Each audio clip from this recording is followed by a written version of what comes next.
کاوش مدیا. I mean, in fairness to the Iranians, first of all, they are legitimately furious that the US pulled out the way it did when they were in compliance. And secondly, they're asking for some sort of assurances that that doesn't happen again. And that's a problem given our political system where we can't guarantee, you know, that God forbid Donald Trump is not reelected in 2024 or another Republican who wants to pull out of the deal. I mean, if it were Mike Pompeo, I'm sure he would pull out of the deal if we were back in it. So the Iranians are looking for some sort of guarantees, and I don't know how that can be done. The only thing I can think of is that maybe some kind of system could be set up whereby the US would be penalized by other countries somehow if it pulls out again without a legitimate reason. You know, that's one possibility. But in terms of promising that the US government won't change, you know, this is an agreement that was based on executive orders. It's not a treaty. So that makes it fragile. And there are also voices in Iran that are saying, to hell with it, you know, let's keep on with this program. And maybe we should even get nuclear weapons, because that's the only way we can guarantee that Israel and the United States or other countries will not attack us. You know, it's worked for Pakistan.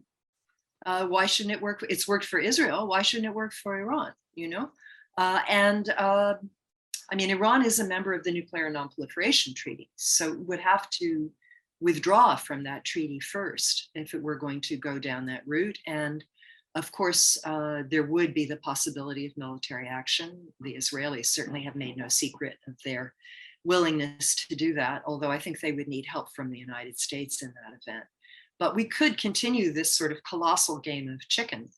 And of course, there would be instability, not just in Iran or around Iran, but in Iraq and other places where Americans are stationed and where they're extremely vulnerable to attack from Iran-backed groups, as we have seen in the past, particularly in Iraq. But in terms of missiles and Iran's regional posture, it's a non-starter.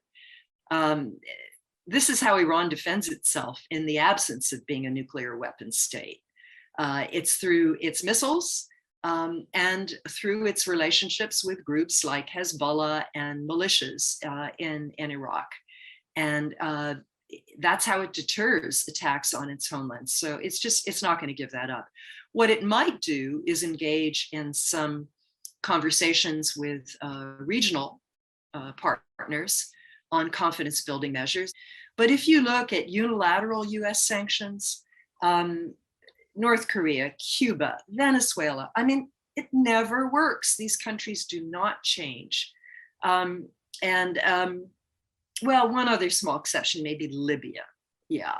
At least initially there was a change by Muammar Gaddafi, but then of course Gaddafi was overthrown, so didn't last.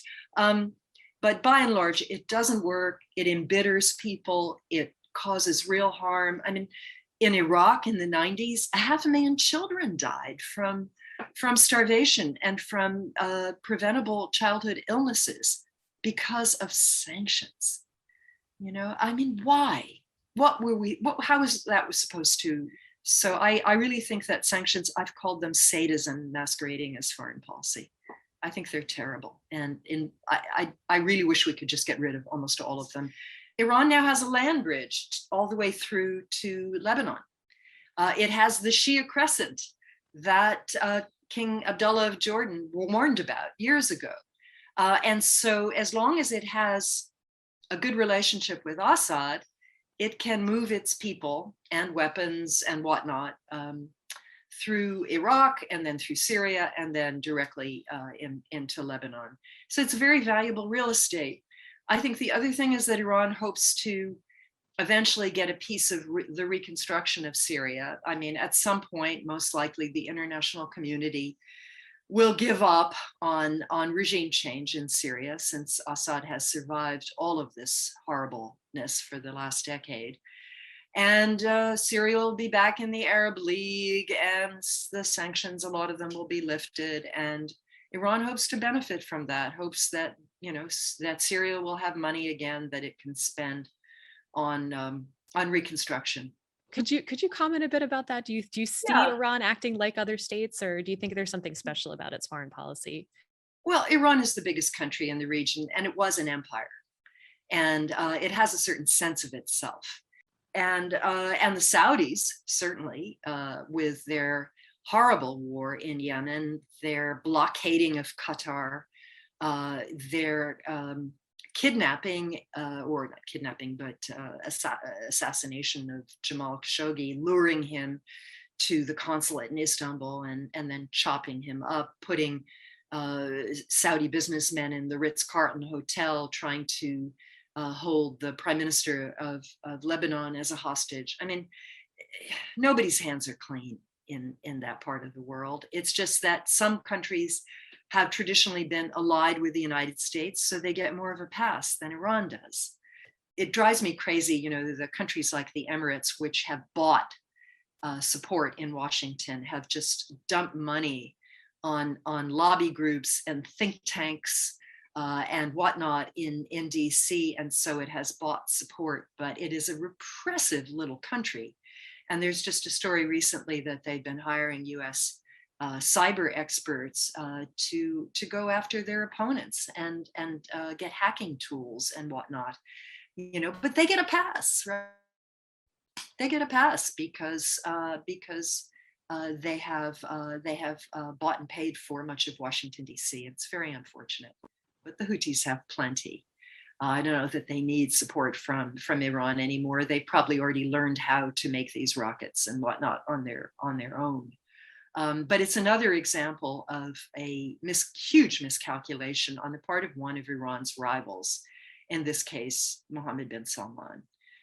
He also started a blockade of Qatar, which forced Qatar into the arms of the Iranians because they needed to use Iranian airspace just to get flights in and out. I mean, again, how stupid. Qatar was traditionally had a reasonable relationship with Iran, but was not close to it.